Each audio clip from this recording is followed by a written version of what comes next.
बघू शकता इथे मी शेडवरती आलेलो आहे आणि तुम्हाला लॉससुद्धा रनिंग दिसत असेल की आपल्याला 11-12 हजार रुपये लॉस रनिंग चालू आहे.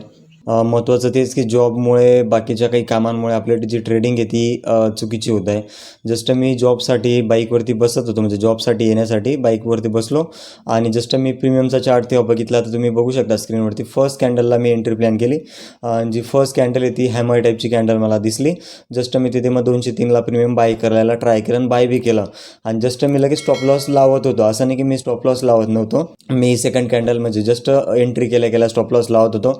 स्टॉप लॉस लावण्याआधीच मला 2500-3000 रुपये लॉस दिसायला लागला. म्हटलं थोडा थांबावं आणि स्टॉप लॉस लावायला मला जागाच भेटली आणि जस्ट बघता बघता 5000-6000 रुपये मला लॉस दिसायला लागला. म्हटलं चला जे होईल ते आता शेडला जाऊन बघूया. मग इथे आलो तर मला 8 का 9,000 रुपये लॉस रनिंग होता. जस्ट मला वाटलं की मग जी निफ्टीमध्ये डाऊन साईडला ट्रेंड लाईन आहे, मार्केट जी ट्रेंड लाईन ब्रेकआउट दिलं होतं शुक्रवारी, तर मी तिथे जस्ट मग अजून 2 लॉट बाय केले दुसऱ्या प्रीमियममध्ये.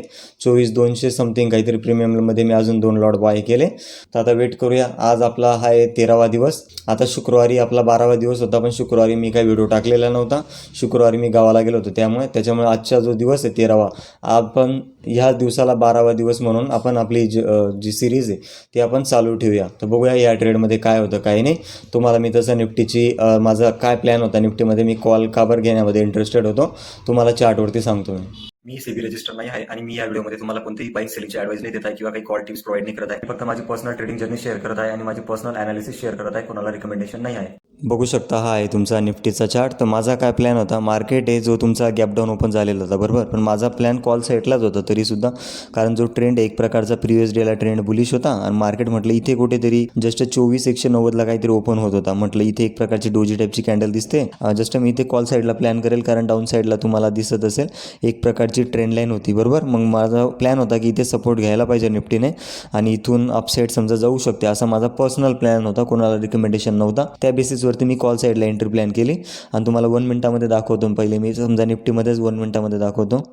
हा निफ्टीचा 1 मिनिटाचा चार्ट आहे. जस्ट पहिली कॅन्डल तुम्ही बघू शकता ग्रीन कलरची कॅन्डल आहे आणि जस्ट मी ते टॉपवरती, कारण एक प्रकारचा हा जो 24,200ची लेवल एक प्रकारच्या माझ्यासाठी रेजिस्टन्स होता, तो मार्केटने ब्रेक केला. एक मस्त छान ग्रीन कलरची टाईपची कॅन्डल मला दिसत होती. त्या बेसिसवरती मी इथे प्रीमियममध्ये कॉल साईडचा एंट्री प्लॅन केली कॉल साईडला आणि जी नेक्स्ट कॅन्डल आहे एकदम शार्प रेड कॅन्डल बनवून गेली. आणि सगळ्यात मोठी मिस्टेक तीच की मार्केटला स्टेबल होऊ दिलं नाही. मार्केटला मोमेंटम भरपूर असते प्रीमियममध्ये. त्या बेसिसवरती मी तुम्हाला प्रीमियमचं चार्ट दाखवतो. जस्ट मी टॉपला बाय केलं आणि जस्ट मार्केट डायरेक्ट तो रिव्हर्स होऊन गेला. हे बघा बघू शकता हा प्रीमियमचा चार्ट मी लावलेला जस्ट 203.40ला फर्स्ट कॅन्डल, जी फर्स्ट 5 मिनिटची फर्स्ट 1 मिनिटाची जी कॅन्डल आहे ती हॅमर टाईपची मला दिसत होती. त्या बेसिसवरती मी इथे एंट्री प्लॅन केली. म्हटलं सेकंड कॅन्डल अपसाईड जाऊ शकते त्या बेसिसवरती, कारण सगळे मोमेंटम असतो. आणि जी सेकंड कॅन्डल ओपन होताना डायरेक्ट 186ला ओपन झाली. ऑलमोस्ट 15 पॉईंट गॅप डाऊन म्हणजे ती कॅन्डल ओपन झाली आणि जस्ट मला जो स्टॉप लॉस आहे तो लावायला जागाच भेटली नाही. माझा स्टॉप लॉस तर इथे होता. जस्ट कॅन्डल ओपन होता शार्प डाऊन साईड निघून गेली. ऑलमोस्ट 203 ते 160, ऑलमोस्ट 40-45 पॉईंट मार्केट खाली होऊन गेला जस्ट त्या नेक्स्ट 1 मिनिटामध्ये. त्यामुळे म्हटलं मी स्टॉप लॉसच लावलेला नाही आणि आत्ता मार्केट तुमचा इथे चालू आहे. ऑलमोस्ट मी 203ला बाय केलेलं आहे आणि 116ला तुमचा जो प्रीमियम आहे तो चालू आहे. त्यामुळे मी पोझिशन विकलेलीच नाही, होल्ड ठेवलेली आहे. कारण लाख प्रीमियम तुमचा खूप खाली आहे, पण मग जो निफ्टीचा चार्ट आहे तो त्याच्या जो ट्रेंड लाईन आहे त्या ट्रेंड लाईनला होल्ड करतो आहे. म्हटलं त्या बेसिसवरती मी होल्ड केलं आहे. समजा मार्केट जायला लागलं तर जाईल मग त्यासाठी. आणि एक सेकंड प्रीमियम जो बाय केला तो मी तुम्हाला दाखवतो. हा बघा हा तो सेकंड प्रीमियम आहे. आता असं नाही की माझी सायकोलॉजी वगैरे खूप खराब आहे, सायकोलॉजी एकदम चांगली आहे. मॉर्निंगला आपण मेडिटेशन वगैरे केलं, वर्कआउट केलं, आपलं सगळं ओके आहे. फक्त तेच की जी पहिली एंट्री मी मार्केटला स्टेबल होऊ दिलं नाही, कारण मला वाटत होतं परत मला जॉबला जायचं आहे. परत मी गाडीवर बसलो, म्हटलं हे बघा आता तुम्ही बघू शकता 9:47 होत आहे. मी मोजून 5-10 मिनटं अगोदर शेड म्हणजे माझ्या कामावरती पोहोचलेलो आहे. त्यामुळे मला वाटेल की ही एंट्री परत मिस होऊन जाईल. जस्ट आपल्याला मागच्या वीकमध्ये झालं होतं एकदा तसं. मला वाटलं की ही एंट्री मिस नको व्हायला, त्यामुळे मी ती एंट्री प्लॅन करतो, स्टॉप लॉस लावून देतो. पण स्टॉप लॉस लावण्याआधीच ही ट्रेड डाऊन साईड निघून गेली. आता वेट करूया. आता तर मी इथे होल्डच ठेवतो आहे. जस्ट लॉस तर खूप मोठा होऊ शकतो आपल्याला ह्या ट्रेडमध्ये आता, कारण आता ऑलमोस्ट 13-14-13च्या आसपास लॉस चालू आहे. तिकडे 11-11.5 लॉस आहे आणि इकडे 2500 रुपये लॉस चालू आहे. बघा निफ्टी जो आहे त्याचं 1 मिनिटाची कॅन्डल लावली, ही जी डाऊन साईडला ब्ल्यू कलरची ट्रेंड लाईन आहे त्या ट्रेंड लाईनला होल्ड करतं आहे आणि जस्ट मला वाटतं आय थिंक ही ब्रेक करू शकते 24,149, कारण त्याच्या खाली लिक्विडिटी असेल आय थिंक, बरोबर, जी फर्स्ट 5 मिनिटची कॅन्डल आपण म्हणतो. समजा मी गेलो फर्स्ट 5 मिनिटच्या कॅन्डलवरती, तर ओके बघा जस्ट याच्या खाली लिक्विडिटी असू शकते. मग काय सांगतात, तर ती ब्रेक करते तिथे लोकांना ट्रॅप ब्रीप करून मग अपसाईड जाते का काय, किंवा मग तसं न्यूज बेरिश राहू शकतो मार्केट. वेट करूया. समजा आता एवढा मोठा लॉस चालू आहे तर आय थिंक मी होल्डच करणार आहे. वेट करूया काय होतं ते, तुम्हाला तसं नंतर सांगतो मी. बघू शकता निफ्टीचा आपण चार्ट लावलेला आहे. ऑलमोस्ट थोडाफार तरी हा अपसाईड आलेला आहे. जो माझा लॉस आहे 13,000वरनं थोडाफार कमी होऊन 7,000-1,000च्या जवळपास ओव्हरऑल मला लॉस चालू आहे. आणि मी अजून एक एंट्री प्लॅन केली, जस्ट इथे बॉटमला होता, म्हणजे एक प्रकारचा सेटअपच होता, प्रॉपर ट्रेंड लाईनला भेटत होता. मग तिथे मी अजून एक एंट्री प्लॅन केली.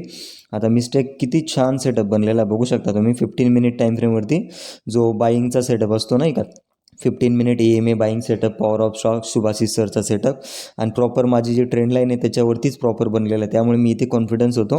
त्यामुळे मी अजून एक आउट ऑफ द मनीचा 24,300चा जो प्रीमियम आहे तो बाय केला. फक्त मिस्टेक तेवढीच की समजा इथे आपण एंट्री प्लॅन केली असती तर प्रॉफिट आतापर्यंत आपला झाला असता, पण काही प्रॉब्लेम नाही. तुम्हाला प्रीमियमच्या चार्टवरती घेऊन जातो मी. इथे बघू शकता ओव्हरऑल लॉस आपल्याला 4,000 रुपये राहिलेला आहे. बघू शकता 24,300चा जो कॉल आहे तो मी इथे बाय केला होता, जी थर्ड एंट्री होती ती. तर वेट करू या ट्रेडमध्ये काय. आता मी लॉसला 10,000पर्यंत होल्ड केलं आहे. ॲटलिस्ट आपण 4-5 हजार प्रॉफिटपर्यंत होल्ड करण्याचं ट्राय करूया. वेट करूया. प्रीमियमचा चार्ट मी शो करतो तुम्हाला. ओके, तर इथे आपण आलेलो आहे प्रीमियमच्या चार्टवरती. बघू शकता ऑलमोस्ट 160-156 रुपयाला प्रीमियम चालू आहे. म्हणजे ऑलमोस्ट समजा आपण एक्झाम्पल बॉटमला बाय वगैरे केला असतं तर यामध्ये आपलं 1:2 हिट झाला असतं, पण काही प्रॉब्लेम नाही. फक्त एकच आहे की लवकर म्हणजे नाही का होल्ड करतोच आहे मी, ट्राय करतो आहे होल्ड ठेवण्याचंच. अजून बी माझ्या ह्या प्रीमियमला 155 रुपये चालू आहे. ऑलमोस्ट अजून बी ह्या प्रीमियमला इथून 50 पॉईंट अपसाईडला जायचं आहे. म्हणजे निफ्टीला ऑलमोस्ट 90 to 100 पॉईंट्स मुवमेंट करायचं अपसाईडला, तेव्हा हा प्रीमियम मला कॉस्ट टू कॉस्ट देणार आहे, बरोबर. तर तुम्हाला असंच मी बाकीचे बी दोघं प्रीमियम दाखवतो. हा एक कॉलचा ऑप्शन आहे 24,200चा. यामध्ये आपल्याला ऑलमोस्ट 1,000 रुपये समथिंग प्रॉफिट रनिंग चालू आहे. ही माझी सेकंड एंट्री. जस्ट मी थोडाफार इथे बॉटमला होता तेव्हा मी हा बाय केलेला आहे. आणि ती एक थर्ड एंट्री वेगळी आहे अजून, बरोबर. तर या एंट्रीमध्ये तेच की ऑलमोस्ट तो कॉस्ट टू कॉस्ट येईल, जो फर्स्ट एंट्री ती कॉस्ट टू कॉस्ट येईल, तोपर्यंत ही एंट्री इथे कुठेतरी समजा होऊन गेली तर जो आपला प्रॉफिट आहे तो कवर अप होऊन जाणार आहे. या लॉजिकने मी या एंट्री प्लॅन केल्या. आणि थर्ड एंट्रीकडे जाऊया आपण. बघू शकता ही आपली थर्ड एंट्री. एकदम आपण नाही का म्हणतो बॉटमला खालून जी ट्रेंड लाईन होती एक्झॅक्ट त्या ट्रेंड लाईनवरती ही ट्रेड मी प्लॅन केली. फक्त एवढंच आहे की स्टॉप लॉस तिघांमध्ये लावलेला नाही, कारण आता होप होता की मार्केट अप साईडला जाईल. डाऊन साईडला एक म्हणतो नाही का आपण ट्रेंड लाईन होती त्या व्ह्यूवरती मी कॉल साईडला एंट्री प्लॅन केली. वेट करूया अजून जो फायनल रिझल्ट काय येतो काय नाही. इथे मी शेडवरती आलो आहे भावांनो. ऑलमोस्ट 4:40 आता होत आहे. बरं ती देवाची कृपा की जेव्हा आपले ट्रेड जेव्हा जस्ट नावला जेव्हा प्रॉफिटमध्ये येत होती तेव्हा मला थोडाफार का असे ना ते फ्री वेळ भेटला. म्हणजे मी तिथे बँकेतच होतो. मला चांगलं आठवतं मी SBI बँकेच्या बाहेर होतो आय थिंक, तेव्हा मी ट्रेड बघत होतो. आणि तेव्हा जस्ट मी कॉस्ट टू कॉस्ट आलो होतो. जस्ट कॉस्ट टू कॉस्ट आलो, 2,000 लॉस दिसला, परत कॉस्ट टू कॉस्ट आलो, परत 2,000 लॉस. म्हणजे ऑलमोस्ट मार्केट भरपूर वेळा त्या रेंजला होल्ड करत होतं. मग थोड्या वेळानंतर ब्रेकआउट आलं, 2,000 रुपये प्रॉफिट, 3,000 रुपये प्रॉफिट. तरी मी तिथे विकलेलं नव्हतं, कारण ॲटलिस्ट मला 4 तरी पाहिजे होते. मग मी ते फायनल आपल्याला जो प्रॉफिट आहे 4,000च्या पुढे मार्केटने ब्रेकआउट दिला. मग माझा जो प्रॉफिट आहे 4,700 समथिंग मला दिसत होता. मी जेव्हा क्लोज केलं तेव्हा मला जो फायनल प्रॉफिट आहे तो 4,100 रुपये उरलेला आहे, तुम्ही बघू शकता.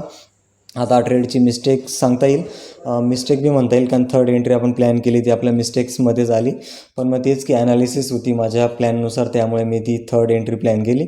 आणि जस्ट जी थर्ड एंट्री होती ती एक्झॅक्ट आपल्याला बॉटमला भेटत होती, त्यामुळे मी थर्ड एंट्री प्लॅन केली. आणि राहिला विषय तेच की मी स्टार्टिंगला बी बोललो की मला स्टॉप लॉस लावायलाच वेळ भेटला. आणि जस्ट स्टॉप लॉस लावायला गेलो तर मला जो लॉस आहे तो लॉस दिसत होता. आणि ट्रेडचा लॉजिक बी मी तुम्हाला व्हिडिओमध्ये शेअर केला होता की माझा काय प्लॅन होता, मी का बरं कॉल घेण्यासाठी इंटरेस्टेड होतो. तर बाकी काही नाही, तुम्हाला प्रॉफिट अँड लॉस दिसत असेल, तुम्हाला ऑर्डर बुकसुद्धा दिसत असेल. आणि जस्ट जो आपला प्रॉफिट आहे तो 4,100 रुपये झालेला आहे फायनल. त्यानंतर मी माझं किल स्विच ऑन केलं आणि जस्ट आत्ता मी शेडला आलेलो आहे. अजून माझ्या ऑफिसचे वर्कसुद्धा बाकी आहे, ऑफिसचं काम माझं भरपूर बाकी आहे. प्लस याच्यानंतर मला अजून भाजीपाल्याच्या दुकानासाठी आईनेसुद्धा लवकर बोलवलं आहे. तर एवढं लवकरात लवकर आपण काम संपवू आणि लवकर जाऊ. उद्या आहे तुमची एक्सपायरी, उद्या आपण चांगल्या पद्धतीने कंट्रोल करण्याचा ट्राय करूया. तर बस आजच्या व्हिडिओमध्ये एवढंच. भेटूया आपण नेक्स्ट डे. व्हिडिओ आवडला असेल तर आपल्या चॅनलला सबस्क्राईब करा, व्हिडिओला लाईक करा आणि आपली ट्रेडिंग जर्नी आपल्या मित्रांमध्ये शेअर करा. भेटूया नेक्स्ट डे. थँक्यू.